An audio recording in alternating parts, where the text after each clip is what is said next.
iby'abapfu biribwa n'abapfumu. Nyamuneka abanyarwanda abanyarwandakazi, imvugo nk'izo nizo abazungu bagiye bazana mu rwego rwo kugira ngo baduteshe umuco twari twifitiye kandi utari ufite icyo dutwaye. Nkaba ndi umuvuzi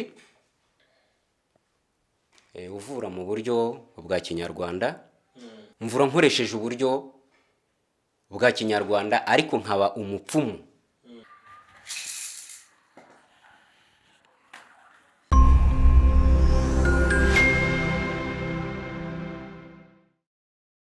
Yego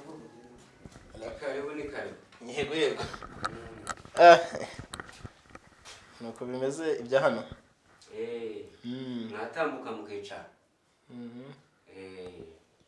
Kumeze mutese gukandagiraho hano ariko biremewe. Nta kibazo, mwatambuka mukicara. Mutambira amagenzi yanyu. Yego. Mzee cyangwa mzee uri umusore nitwa Nsengimba Vincent. Jewe nitwa Hitabatuma Janvier, ariko izina nyakuri cy'ikinyarwanda nitwa Ruhembe rw'umuheto. Yego twazindutse duturutse i Kigali tuje hano mu karere ka Kamonyi, ni mu nce za Rugobagoba. Nkuko amakuru yagiye atugeraho batubwiraga ko hano hari umuntu w'umupfumu akora ibitangaza, uvura bikomeye cyane. Tugira amatsiko yo kuhagera, akaba tuhageze mu kanya abantu barahaturangiye bati no hano naho kwa Janvier. Turatekereza neza ko ari hano koko. Niho hano mu rugo wawe. Aha ni iwanjye, nitwa Hitabatuma Janvier nkuko nabikubwiye, ariko nkagira n'izina ry'ikinyarwanda ryitwa Ruhembe rw'umuheto. Namahoro ariko. Namahoro turaho. Kugira ngo abantu turi badukurikiye hariya online cyangwa bari kutureba kuri screen zabo, kugira ngo bamenye neza ko twageze ku mupfumu nyirizina nkuko twaje. Yego.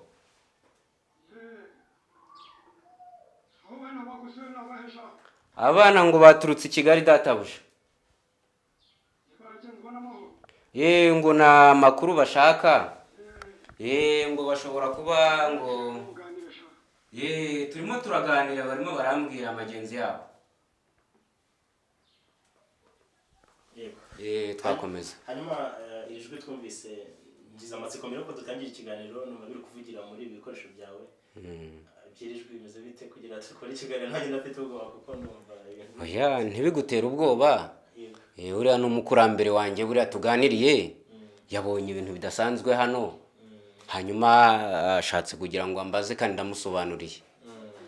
Nta kindi cyenda gukurikira, buriya turavuganye. Reka duhe ikaze rero mwese mukurikiye ibiganiro bya Ishakiro TV online, nkuko bisanzwe ko tubagezaho amakuru atandukanye. Aha turi ni mu karere ka Kamonyi, mwabibonye ko na hano twatembereye, hari umuganga harabita abavuzi gakondo, ariko we yivugira ko ari umupfumu koko. Nibyo dusanze hano ni ibintu bidasanzwe tudasanzwe tumenyereye, ariko araza kubitugezaho. Abantu bafite imyemerere itandukanye, ari abemera ibyo ari butubwire, ni karibu. Ari n'abatabyemera nabo baratubwira impamvu batabyemera ku bitekerezo bari buduhereze mu kanya bamaze kubona iyi nkuru. Ariko turabakiriye mwese kandi tubifurije kuguma neza n'iki kiganiro, ariko mugakora subscribe ndetse na notification kugira ngo ibiganiro nk'ibi n'ibindi bitandukanye tugenda tubagezaho mugende mubibona uko bwije uko bukeye. Reka rero dutangire. Yatwibwiye ni Janvier, yatubwiye amazina ye yose.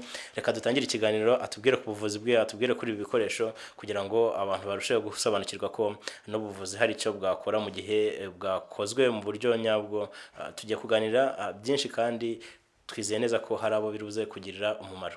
Hanyuma rero amazina mwatubwiye, twibwire neza. Janvier ni muntu ki, arubatse cyangwa n'umusiribateri, kugira ngo ikiganiro gitangire twamenye neza. Janvier ni umugabo ufite umugore umwe, nkagira abana batatu. Mwana babonye hano barahari. Ndumva ntuye Rugobagoba hano, mwahabonye. Hano ni mu mudugudu wa Rugobagoba, akagari ka Kigembe, umurenge wa Gacurabwenge, akarere ka Kamonyi. Hanyuma rero nkaba ndi umuvuzi uvura mu buryo bwa kinyarwanda, ariko mbikubwiye mu buryo bufatitse bunumvikana, mvura nkoresheje uburyo bwa kinyarwanda ariko nkaba umupfumu. Umupfumu sinzi niba uhita usobanukirwa umupfumu ni iki, ni muntu ki. Umupfumu ni iki? Wenda hari urubyiruko ruza kudukurikira cyangwa abantu batari abakera, wenda hari n'abakera batabisobanukirwa, batakunze kujya muri iyo migenzo cyangwa imihango ya gipfumu. Ijambo umupfumu ni iki cyangwa rikomoka ku yenshoza? Uruye ijambo umupfumu ni ijambo uruye umupfumu ni umuntu upfumura akagaragara akabona n'ibiri inyuma bya bindi abandi batabona. Ni nayo mpamvu umva abantu bamwe bahaguruka bakaza kundeba, si bindi birenze, ahubwo baba bashaka ibintu bijyanye na serivisi za gipfumu mu magambo makeya. Nubwo ushobora kubona ibintu by'ejo hazaza, cyangwa kubona ibintu nk'ubu ushobora kuza ukambaza uti ko bambwiye ko uri umunyamakuru, ukambwira uti ariko mu minsi izaza aka kazi nzaba nkigakora cyangwa nzaba narakavuyeho. Wabimenya wabimbwira? Uzaze ari byo bikuzanye byakuzinduye, ibyo byuma by'abazungu mbona uri nabyo uzabisige, ubundi uze tuzavugana. Uzanavugana n'abakurambere banjye ntiwabumvise, nabo barivugira baraganira. Nabo naje kubaganiriza niba bishoboka ko turi bubaganirize, ariko turi kwinjira mu kiganiro neza.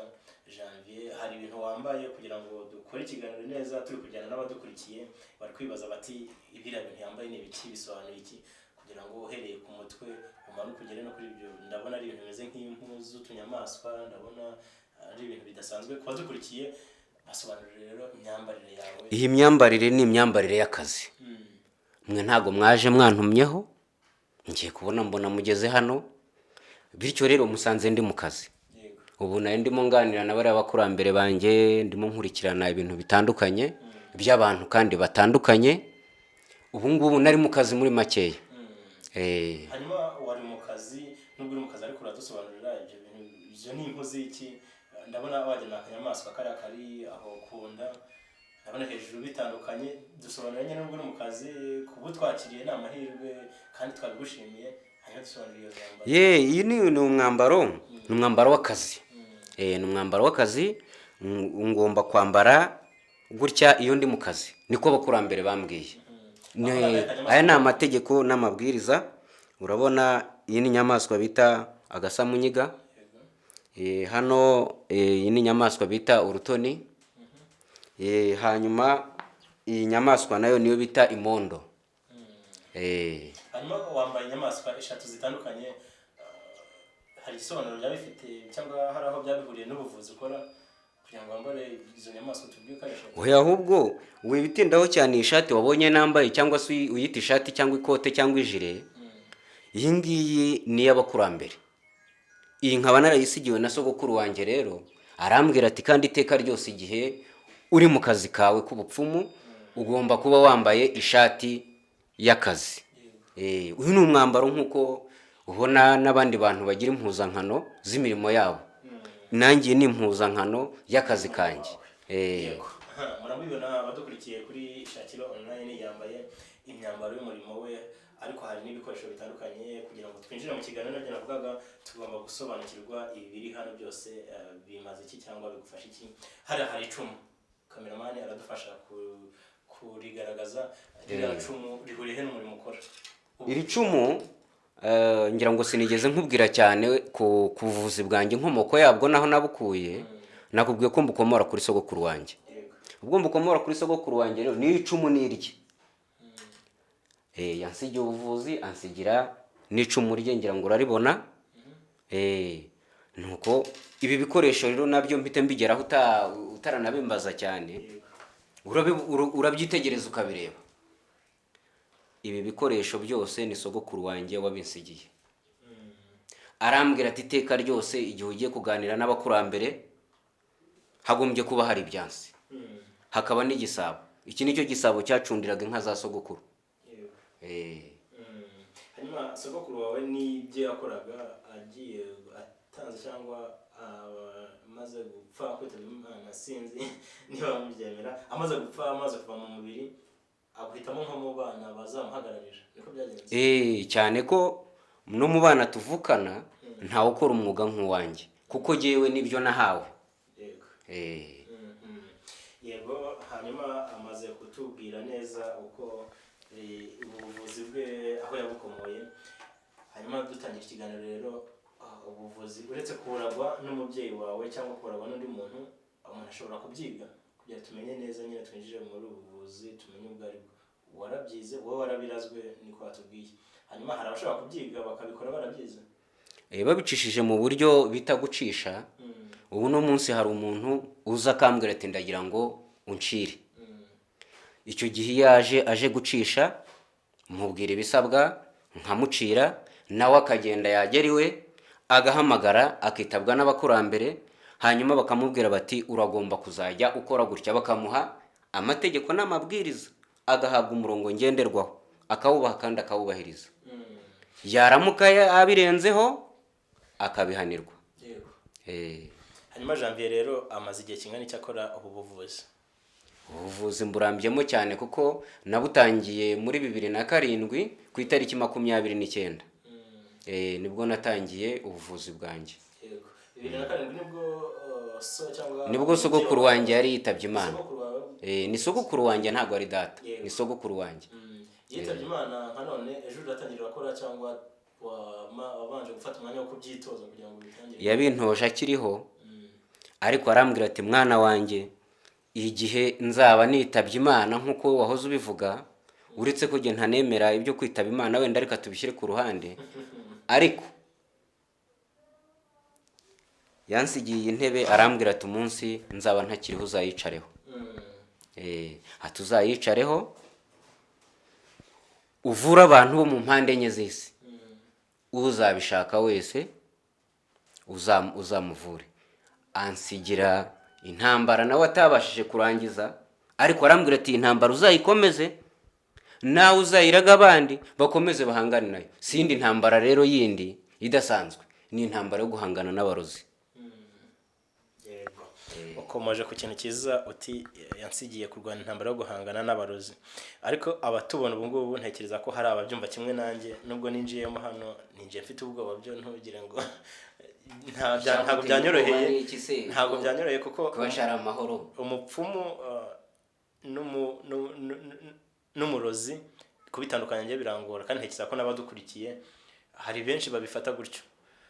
Ubwo dusobanurire gukora ubupfumu n'uburozi aho bitandukaniye kugira ngo n'abandi babitekerezaga nkanjye barusheho kuva muri urwo rujijo. Ibyo si no gutandukana gusa, ahubwo tuvuge ko bitandukana cyane. Kubera ko umuvuzi cyangwa se umupfumu ahorana intambara zo kurengera abavura ngo abavure bakire babeho bagire ubuzima. Umurozi nawe birumvikana ahorana intambara yo kuroga abantu.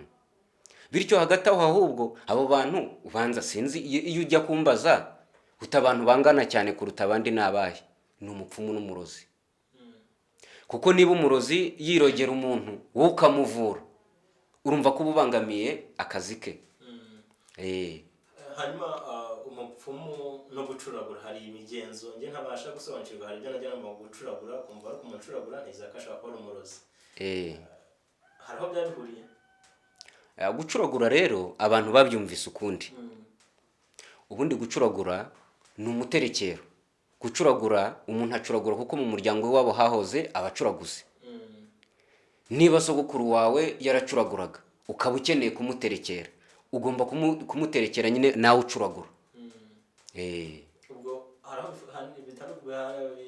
isano ifitanye n'umurozi cyangwa umupfumu afitanye isano n'umucuraguzi? Ntabwo ndi kubyumva neza. Umucuraguzi rero hari ibintu abantu bagiye basanisha, ariko bikwiriye no gutandukana kugera ubu. Nta muntu uracuragura ku rugo rw'umuntu ngo umuntu yicwe no ko yacuraguye. Oya, uwo muntu nawe aba yiterekerera, ariko noneho wa muntu nawe bacuraguriye ku rugo agira impungenge kuko nta makuru aba abifiteho. Agira impungenge akagira n'ubwoba kuko nta makuru aba abifiteho, ariko aramutse abifiteho amakuru nta nubwo byamutakariza igihe. Ujya kubikorera bagamije iki? Abagamije kwiterekerera umuzimu w'iwabo uba yaracuraguraga. abakozi ba Ishakiro TV ndumva biri kugora kubyumva. ndetse ushatse wanyumva neza gucuragura bihora mu miryango byabayemo n'ubundi ntabwo kakanya wowe wabyihangamo utuba kuba umunyamakuru ndabiretse ngiye kuba umucuraguzi ntibishoboka. Inyungu zabyo ni zihe none? Inyungu zabyo nuko wa mukurambere wo muri wa muryango udahindukira ngo utere wa mwuzukuru kubera yuko yemeye gukora umwuga wa sekuru kubera ko acuragura kandi wabo baracuraguraga bityo ubucuraguzi aho bwabaye ntibuhava. Ni nkuko n'ubu buvuzi aho bwabaye ntibuhava. Sogokuru wanjye ari umuvuzi nanjye ubu ndavura. Yego, hanyuma rero turi hano ni kwa muganga na mupfumu ariko akora ubuvuzi bwa gakondo muvura izihe ndwara nyirizina kugira ngo n'abadukurikiye bari hari dukurikiye ufite ikibazo runaka yarabuze aho yivuriza ukaza kubigarukaho akumva ko ari ngombwa yo kuza hano mutubwira indwara muvura hanyuma tukurikiza no kubereka iyi miti. Hari n'amajwi numvise nabyo byamajwi nabyo urabidusobanurira. Reka rero izo zo nzikubwire ntabwo burya indwara hari ukuntu ugenda uvuga kamwe bityo ibintu bikaba byinshi cyane ariko mu magambo makeya ni indwara z'amarozi, amahumane n'indwara bita igihuba cyangwa igihuba. Amarozi yo birumvikana nyine ni ukuntu aba yararozwe. Reka tujye ku gihuba nimba ari igihuba. Iyo ni indwara bwoko ki? Ni indwara ifata umwana. Umwana kenshi ifata abana bakiri batoya igihorihori kikagwamo. Ndibaza ko abantu b'abagore babizi cyane. Hanyuma tujye ku marozi rero. Amarozi ubwirwa n'iki ko umuntu yarozwe? Kuko aho ndabivugira ko umuntu ashobora kurwara indwara runaka akarwara nk'umutima ariko kuba katagiye kwa muganga abaganga nyine basanzwe batuzi ubuvuzi bugezweho cyangwa ubuvuzi buteye imbere kubera kutasobanukirwa ntamenye icyo arwaye akaba yaza akavuga ati mfite uburwayi urumva nta bihuriye n'amarozi. Icyo gihe nta bantu mushaka kwakira muri ubwo buryo bigatuma bishobora kubagiraho izindi ngaruka ko batakubera ko bafite ubumenyi buke bwo kumenya indwara barwaye. Uno munsi rero abantu banyumve neza ntabwo ubuvuzi bwacu bwaje gukuraho ubuvuzi bwa kizungu. Nubwo ubuvuzi bwacu ari bwo bwaje mbere ariko turunganirana. Ubundi mbere na mbere muntu nyumva cyangwa mbona mbere yo kuza kwivuza iwanjye ugombye kubanza ukabugira mitiweli. Icyo ni kimwe. Ugombye kuba nibura iyo ndwara waragerageje kuyijyana kwa muganga wa kizungu bikaza kugaragara yuko iyo ndwara atabashije kugira gute kuyivura. Noneho rero nyuma yaho uyuje nanjye ndagusuzuma. Mfite uburyo gakondo nsuzumisha mpamagara abakurambere banjye nkabatuma. Niba wowe uri hano ushatse n'ubu waba waje nk'uku ukavuga uti mfite umuntu nshaka gusuzumisha mu rugo iwanjye aho navuye i Kigali. Ubwo mpamagara abakurambere banjye nkabatumayo. Nkakubaza ni kuwe musozi ukambwira uti ni ku musozi uyu n'uyu. Ubusuzumisha yitwa nde? Amazina ukayambwira. Nkabatuma bakagenda bakagerayo. Bamara kugerayo bakagaruka bakambwira bati umuntu arwaye gutya. Nkakubwira nti umuntu wawe arwaye gutya. Nkakubwira uburwayi arwaye. Hanyuma izo mbaraga mukoresha gufata ibintu bitagaragara ukabituma ahantu bikajya bikagaruka. Izo mbaraga bwoko ki cyangwa zivaye? Ni imbaraga z'abakurambere nkuko nabikubwiye. Hanyuma rero ni ibintu bitangaje cyangwa byagora umuntu kubyumva ariko kugira ngo abantu babyumve neza hano twasanze amajwi ari kuvuga kugira ngo dukomeze aya ni majwi bwoko ki cyangwa se bikorwa gute kugira amajwi umuntu aba yayumva. Hanyuma natwe niba turubuza kuduha ubushobozi bwo cyangwa ububasha bwo kuvugana nabyo kugira ngo n'abadukurikiye bamenye kuko amajwi ari guturuka hano muri ibi bintu biduteretse imbere. Kuri byaya amajwi rero n'abakurambere banjye bavuga. Ariko abakurambere banjye bavuga bitewe n'impamvu. Bitewe n'icyo bashaka kumbwira. Cyangwa bitewe n'uko nanjye nabahamagaye kandi simbahamagarira ubusa byanze bikunze mbahamagara mfite icyo mbabwira. Rero nkuko mwabyumvise abakurambere baje kubona ko mbonye abashyitsi ndetse wumvise ko bahise banamvugisha. Buriya twavuganye nababwiye ikibagenza bacyumvise. Bityo mu magambo makeya iyo uje hano uje kwisuzumisha muraganira, nkabahamagara bakanyitaba, bakakubaza aho utuye, bakajyayo, bamara kugerayo bakabona uburwayi bwawe neza. Niba ari nyabingiza waba urwaye, niba ari ibitega, niba ari igifaru, indwara zose zijyanye n'imyuka mibi cyangwa se n'ibirogano, yewe n'ibitegano. Hari nk'abantu bajya barwara hari ibintu bategana bita ubusuku. Hari abantu baba barwaye ubusuku, hari abantu baba barwaye, hari abakurambere ba buryango, hari abantu baba bararozwe mu buryo bugiye butandukanye. Abo ngabo rero baraza nkabasuzuma, nkumva uburwayi bwabo uko bumeze, hanyuma noneho nkoresha n'imiti. Imiti nayo ngira ngo wagiye uyibona, hanyuma nkabaha imiti nkabavura bagakira. Kandi ndibaza yuko abo twagiye duhura bazi uko byagiye birangira neza. Abantu benshi twagiye duhura bafite ibibazo byagiye bikemuka, nk'abagore bagiye batandukanye. Hari abagore twagiye duhura, ati umugabo wanjye baramuntwaye. Amaze se umugabo bamujyanye batati have ceceka. Ati abagore bari hanze ahangaho urabazi. Abo ngabo ngira ngo bari mu bantu bagenda banshimira. Uretse ko ndibaza ahubwo, ariko wowe utuye mu Rwanda, sinzi rero impamvu umenye ubu ngubu. Ariko birumvikana ko byanze bikunze, nanjye ntabwo nari nkuzi, ariko byanze bikunze hariho abantu bakumbwiye, kuko ntabwo waryamye ngo ndote. Yego. Hanyuma Janvier, nakunda kukwita iryo zina, kuko iryo zina rya ushatse wanyitana ruhembe rw'umuheto, ushatse wanyitana hita batuma, ubyaterwa nuko ubishaka. Yego, ruhembe rw'umuheto. Ngende cyafite amatsiko y'amajwi, ntabwo ndi buve hano tanganirije, sinzi uburyo biri bugende. Abakurambere bawe niba bari no kubyumva batworohereze, turebe koko iby'amajwi nasanze hano ugenda ashaka ko ari record, ari ibintu barekodinze simbizi. Abadukurikiye barabyumva, iby'amajwi nibyo bishaka kugarukaho, kuko turagaruka no ku bindi bintu bishaka kuba abantu babona ko bidasanzwe, ariko mushaka kuba mukora bitewe n'imbaraga mukoresha cyangwa abakurambere banyu bafasha kubikora. Ndashaka ibyo bintu tubisobanukirwa neza. Ibyo ushaka gusobanukirwa ni ibijyanye n'amajwi. Yego, ndashaka ubundi iryo jwi ryaturukaga mu gisabo, ryaturukaga muri utu dukoresho tumeze nk'inkongoro, niba ariko umuntu atwita, cyangwa byaturukaga muri iki giseke. Aya majwi rero aturuka muri ibi bikoresho nk'uko ubibona.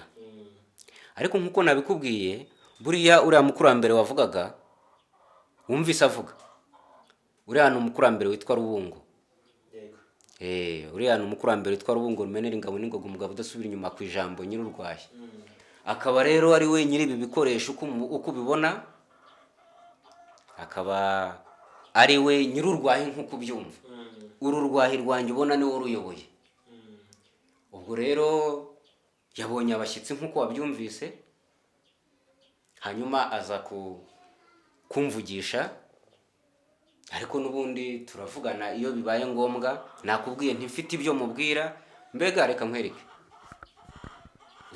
uzafata umwanya nawe uze ibyo bikoresho by'itangazamakuru wabishyize hasi, uze nk'umuntu uje kwisuzumisha. Ndabona ukiri n'umusore, wasanga yenda hari inkumi yakubenze, hanyuma noneho uzirebere. Muzaganira cyane, hanyuma nanyaruke agereyo, hanyuma navayo aza kubwira uko bimeze, uzashira amatsiko. Umukobwa wambiyenze ibyo aricyo ajugaritseho, ushobora kubimfasha akagaruka cyangwa akangarukira. Ahubwo nushaka ugenda ubimbwiye. Nushaka ugenda ubimbwiye, nushaka ugenda ariko bizakugarure kuko ubu ngubu ndabona usa n'umuntu, ndabona uri n'ibikoresho by'itangazamakuru, birumvikana ko ushobora kuba uri mu kazi. Yego, hano hari ibikoresho byinshi twahasanze n'ihembe, kuko hari abavuzi gakondo cyangwa abapfumu baba bakoresha ibikoresho byinshi, gusobanurira buri gikoresho uko gikora n'icyo kimaze. Sinzi niba nawe ibikoresho byose bikora imirimo itandukanye, wadusobanurira uhereye kuri rya hembe mbona hara hirya, hanyuma n'abadukurikiye nyine bakagenda basobanukirwa ibi mukoresha, kuko hari ibikoresho bikora katari ibintu byo gupapira cyane ko hari abantu bakora ibintu byanyu cyangwa ibintu nk'ibi ngibi babeshya, nabyo turaza kubigarukaho nyuma, ariko twibutse cyane dusobanura kuri ibi bikoresho n'umumaro wabyo. Wahereye kuri iriya hembe ngira ngo iri hembe rero ribitse imiti, buriya hasi rirakakiye, wenda nari kwereka, urabibona hasi ko rifunze. Aha hafungiyemo imiti yanjye. Hanyuma rero uti ibi ngibi bimaze iki? Nibyo twari tugezeho. Yego. Uko bireba nakubwiye yuko ari ibikoresho bya sogokuru wanjye bijyanye n'abakurambere nahawe na sogokuru wanjye. Ni ukuvuga urwahi rwa sogokuru wanjye ni uko rwabaga rumeze, uko urureba uku nguku. Umuteguro w'urwahi rwacu rero ni uko ugombye kuba umeze. Gusa ubu nta kintu na kimwe ahangaha kidafite iki kirimo, nta kidafite iki kirimo. Ubu ngubu harimo imiti, hari aho nshobora kuba nshyirira amata sogokuru wanjye. Urabona n'urugori, uru rugori ni urwa nyogokuru. Se warureye? Uru ni urugori rwa nyogokuru. Iki ni igisabo cye. Iki nicyo gisabo cyacundiraga inka za sogokuru wanjye. Ubu ibi byose ni ibikoresho mukoresha muri iyo migenzo. Hari n'utundi tuntu ndi kubona turimo utuntu tumeze nk'impu, ibintu ntari gusobanukirwa, utuntu tumeze nk'udukono twa kinyarwanda. Turiya two tubafasha iki mu mirimo yanyu? Ubu urabona uru rwabya, ntubona ko ari mu ihembe? Ihembe rero ni ahangaha rigombye kuba riri muri iyi nkono. Hanyuma iriya ureba n'imbehe, iriya ubona igiye iriho ni imiti. Iki ngiki ureba ngira ngo abakizi barakizi, bayita nyumba ya majini. Hakaba ari cyo bakunda kwita ikirezi. Nyumba ya majini no kwa munzu y'abazimu. Niko bakunze ni izina bakunze kuyita. Ariko aka nako ni kamwe mu tuntu nkoresha. Iyo ureba ni imiti. Ni imiti. Ubu harimo n'imiti y'ubucuruzi, harimo ibintu bitandukanye buriya. Yego. Javier, hari umugani uvuga uti iby'abapfu biribwa n'abapfumu. Bisobanuye ko abapfumu ni cya kintu navugaga ko abantu benshi bafata nk'abantu bakora ibintu byo gupapira. Nicyo babwira abantu kuri ubu buvuzi bwa ko ari ubuvuzi nyabwo, ko utari wabona iby'abapfu by'abantu binjiji. Icyo kintu gisobanura neza ku buryo n'abantu bumva ko hari abapfumu bakora ibintu bya nyabyo bifite umumaro. Ukiri aho rero, iyo mvugo yo kuvuga ngo iby'abapfu biribwa n'abapfumu, ibyo ngibyo nabazanye imana zabo bashaka kumvikanisha, bashaka kugira ngo baduteshe agaciro cyangwa badusebye. Uretse ko binababaje cyane kubona umuntu yava nko mu mahanga akaza aho gusebereza mu gihugu iwanyu, kandi yarasanze ntacyo wari ubaye. Byaba ari ibintu binakomeye cyane. Ibyo ni nka bya bindi bavuze ngo kiliziya yakuye kirazira.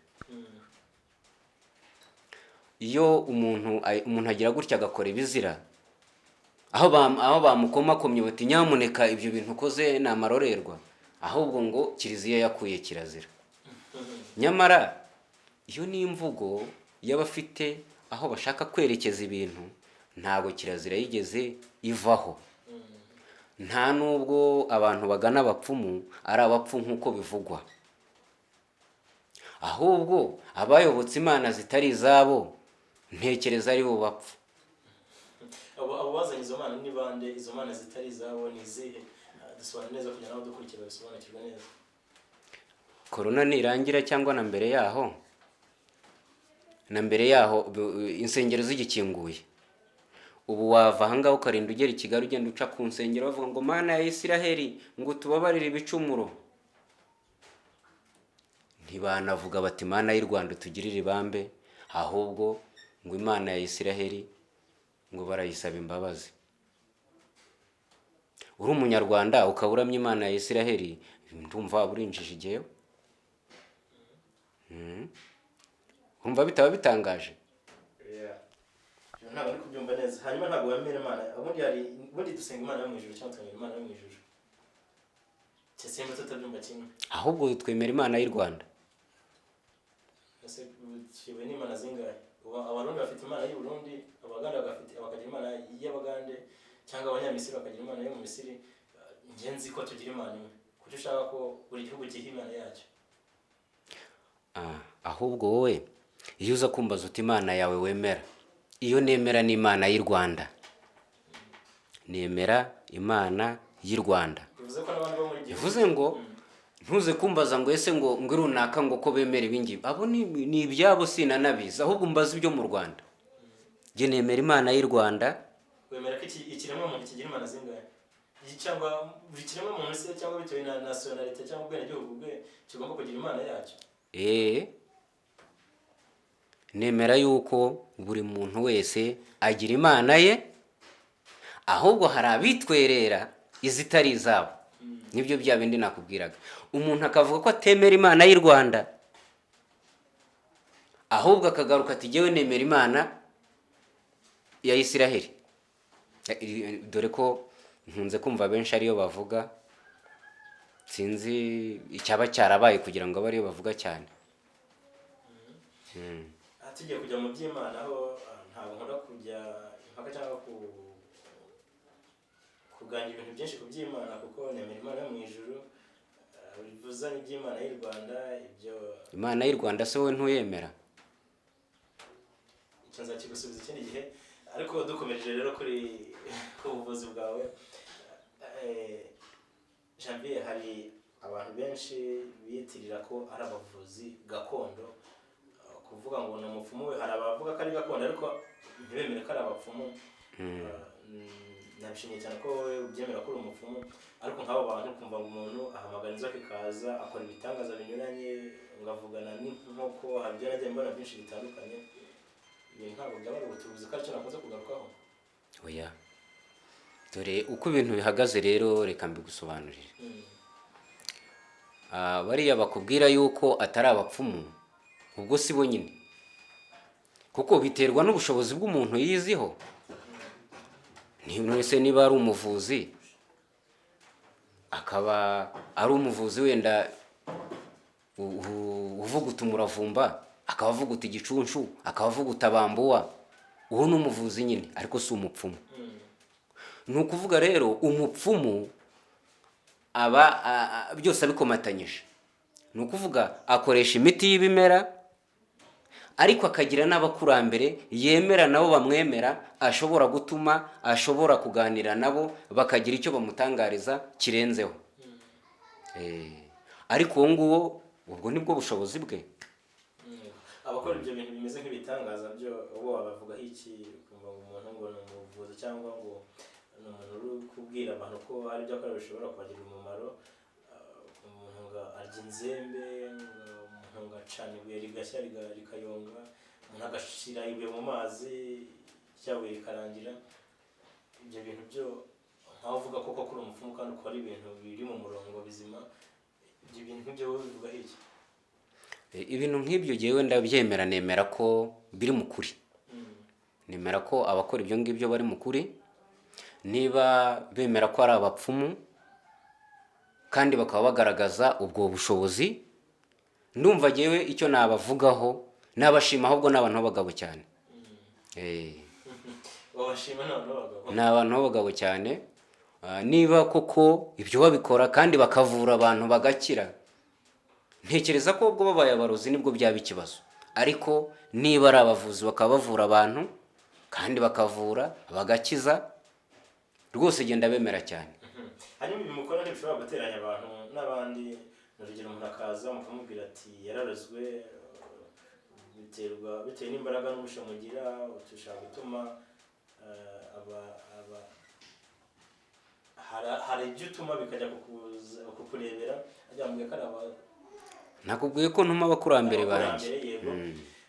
Ibyo bintu ukabwira umuntu uti warogewe na runaka bitewe n'uko wabibonye, ntibishobora gutuma havuka amakimbirane mu muryango. None se uko wambwiye ko waturutse i Kigali, ubu ngubu abaturanyi muturanye ndabazi. ubu se ndamutse nkubwiye nti nyir'ukukurogera yitwa gutya, wahita uvuga uti uyu mupfumu aragiye agera i Kigali aho ntuye, arabaririza, hanyuma amaze kubaririza amenya ko nturanye na naka.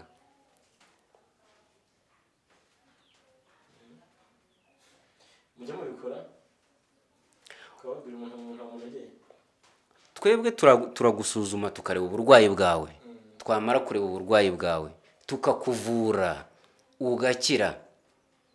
Noneho wa muntu nawe umwe nyir'ukuroga, niba afite imbaraga ubwo naho ngaho tubirebera, kuko baravuga ngo karuta kandi karakamira.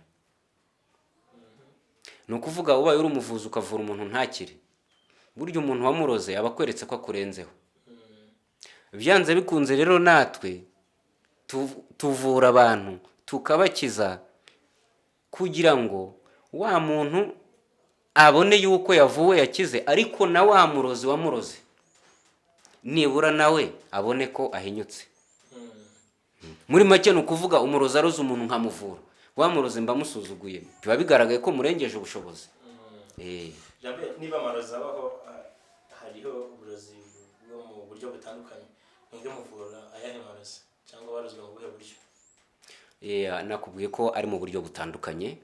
Hari abarozwe ibitegano, hari abarozwe ubugaburano, hari abarozwe amagini. Ubwo iyo mvuze icyiciro cy'amagini mvuga nk'abarozwe za nyabingi, za gifaru, ibitegase n'ibindi bintu byose bikoresha inzira y'ikirere.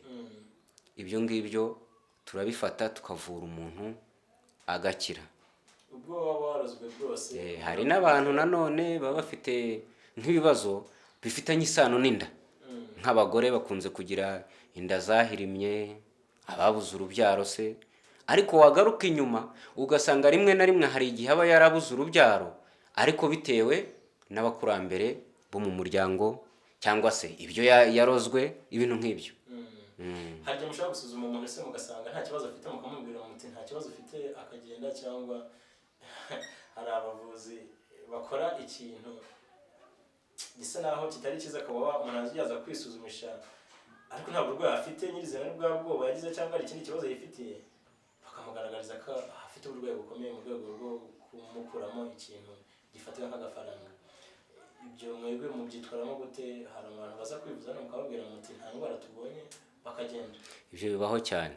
None se urugero naguha nk'umuntu aje kwivuza yarabuze urubyaro kandi nyamara mu mibereho ye akaba uburyo yaremwemo ari uburyo butatuma abyara n'ubundi, icyo gihe ntago wamuvura, kuko niba ari urugingo rumwe adafite ntago warumuteramo.